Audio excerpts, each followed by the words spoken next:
তো এই ক্যাপাসিটরটা দেখুন, এখানে আমরা 3 পেজ করার জন্য এই প্লাস মাইনাসকে শর্ট করে গ্রাউন্ড করে নিয়েছি। এই ক্যাপাসিটরটা ঠিক এরকম প্লাস মাইনাসকে শর্ট করে এইভাবে আমরা বসিয়ে দিয়ে শর্ট করে অনেক সময় অ্যাম্পলিফায়ারে সেট করি। তো আমরা এই দেখুন এই যে ক্যাপাসিটরগুলো। তো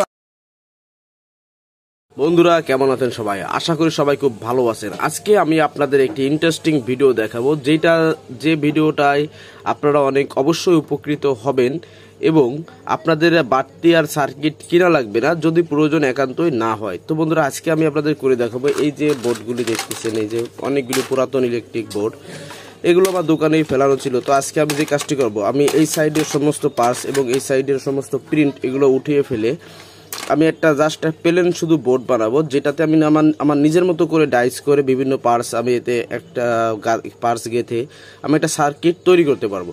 তো বন্ধুরা দেখুন কিভাবে আমি এটা করি। তো প্রথমে আমাদের যেটা লাগবে, আমাদের একটি গ্রাইন্ডিং মেশিন লাগবে, কারণ এটা তো আসলে হাত দিয়ে করা সম্ভব না। তো এই যে আমাদের গ্রাইন্ডিং মেশিন, এটা আমাদের ইলেকট্রিক বোর্ড। তো এখন আমি কাজ শুরু করব। তো বন্ধুরা কাজ শুরু করার আগে আপনাদের বলি, যারা আমার চ্যানেলে নতুন আছেন অবশ্যই চ্যানেলটিকে একটু সাবস্ক্রাইব করে দেবেন, পাশে থাকা বেল নোটিফিকেশনটি অল করে দেবেন। তো বন্ধুরা চলুন শুরু করা যাক। তো বন্ধুরা আমি কিন্তু গ্রাইন্ডিং নিয়ে নিয়েছি এবং সর্বপ্রথমে এই সবচেয়ে বড় বোর্ডটি আমি কাজ করব সর্বপ্রথমে।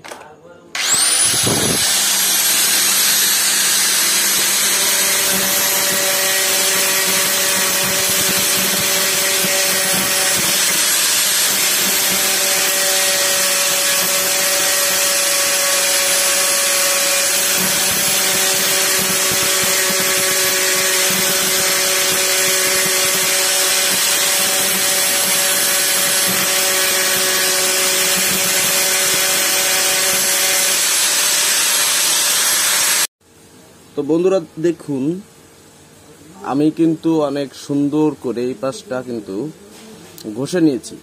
এখন এই পাশে অনেক পার্টস অলরেডি পড়ে গেছে, আর এই পার্টসগুলো যদি এখন টান দিই এভাবে সুন্দরভাবে ইজি ভাবে এই পার্টসগুলো কিন্তু উঠে যাবে, কারণ এই পাশে যত ঝালাই ছিল ঝালাইগুলো কিন্তু আমাদের নেই। তো এটা একটা প্লেন বোর্ড। তো এই নিয়মে আমি এই সবগুলো বোর্ড এখন ক্লিন করব, তারপরে আপনাদের দেখাবো এটা কোনভাবে কি করা যায়। বন্ধুরা দেখতে থাকুন।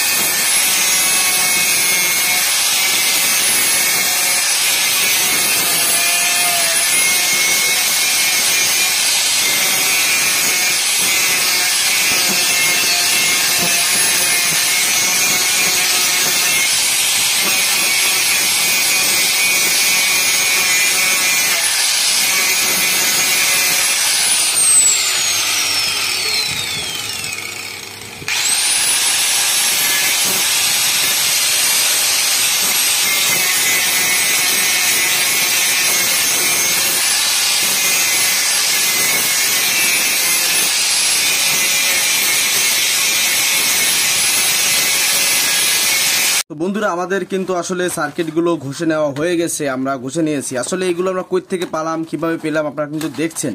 তো দেখুন আমি এখানে দেখুন এটা একটা 12 ট্রানজিস্টর সার্কিট, অ্যাম্পলিফায়ার সার্কিট ছিল। দেখুন ট্রানজিস্টর নাম টাম সব লেখা আছে, এরকম বিভিন্ন ধরনের সার্কিট লেখা ছিল, মানে এতে ছিল। এটা একটা অনেক পুরাতন জাপানি ক্যাসেটের সার্কিট। মানে এই যে দেখুন এই যে আপনার এই যে 4500 8-এর সার্কিট আছে, 44-40 সার্কিট আছে, ঠিক আছে। এদের টিডিএ 20-73-20 এরকম বিভিন্ন রকম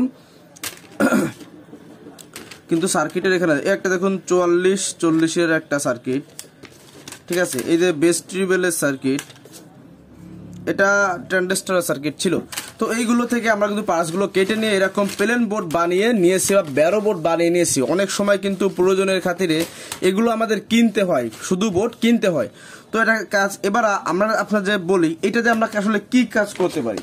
তো দেখুন এই মুহূর্তে আমার কাছে কিন্তু অনেকগুলো ক্যাপাসিটর দেখতে পাচ্ছেন। তো এই ক্যাপাসিটরটা দেখুন, এখানে আমরা 3 পেজ করার জন্য এই প্লাস মাইনাসকে শর্ট করে গ্রাউন্ড করে নিয়েছি। এই ক্যাপাসিটরটা ঠিক এরকম প্লাস মাইনাসকে শর্ট করে এইভাবে আমরা বসিয়ে দিয়ে শর্ট করে অনেক সময় অ্যাম্পলিফায়ারে সেট করি। তো আমরা এই দেখুন এই যে ক্যাপাসিটরগুলো, তো আমরা এইগুলোতে কি করতে পারি, যে এই যে ক্যাপাসিটরগুলো, এই ক্যাপাসিটরগুলো একটা এরকম মাপ দিয়ে নিয়ে ছিদ্র করে তারপরে এই অপোজিট সাইডে আপনারা কিন্তু আপনার তার টেনে ঝালাই দিয়ে, এমনকি যদি আমরা যদি মনে করি যে এটা ব্রিজ বোর্ড বানাবো, তো এরকম দিয়ে এটা রেকটিফায়ার দিয়ে ঠিক এরকম জাস্ট বোঝানোর জন্য বলতেছি, আমি দেখাচ্ছি আপনাদের। তো এইগুলো ছোট ড্রিলের বিট দিয়ে ছিদ্র করে, ঠিক আছে, এরকম কিন্তু আপনারা বোর্ড বানাতে পারেন। অথবা আপনারা বিভিন্ন মাপের ক্যাপাসিটার এখানে বসাতে পারেন। এই রেকটিফায়ার থেকে ফিল্টার হয়ে দেখা যাচ্ছে 3 ফেজ লাইন, 2 ফেজ লাইন, যেমন খুশি তেমন কিন্তু আপনারা করতে পারেন খুব সহজে। তো ধরুন এখানে এই ক্যাপাসিটার দুটো আমরা এইভাবে না দিয়ে যদি আমরা এখানে ড্রিল করে এইভাবে বসিয়ে দিয়ে এরকম রেকটিফায়ার দিয়ে বা অন্য রেকটিফায়ার এরকম বসিয়ে যদি আমরা এটা ফিল্টারিং সার্কিট করি, তাহলে কিন্তু অনেক সুন্দরভাবে এটা হয়ে যায়। যেমন ধরুন এটা বড় বোর্ডের জন্য আমরা বড় বোর্ড নিলাম, তো এরকম বসিয়ে দিলাম, ব্যাস। তো এটা ছিল আজকের ভিডিও। আপনারা চাইলে এইভাবে এই সার্কিটগুলো সংগ্রহ করতে পারেন, এই ব্যারো বোর্ডগুলো বা প্লেন বোর্ডগুলো, যাতে করে আপনাদের নতুন কিনতে হবে না, প্লাস আপনাদের খরচটা অনেক বেঁচে যাবে। তো বন্ধুরা, আজকের ভিডিও এই পর্যন্ত। যদি ভালো লেগে থাকে ভিডিওটি একটি লাইক করে দিন, আর চ্যানেলে নতুন হয়ে থাকলে চ্যানেলটিকে সাবস্ক্রাইব করে দিয়ে পাশে থাকা বেল আইকনটি অল করে দিন। তো বন্ধুরা, ভালো থাকুন, সুস্থ থাকুন। আজকের ভিডিও এই পর্যন্তই। আল্লাহ হাফেজ।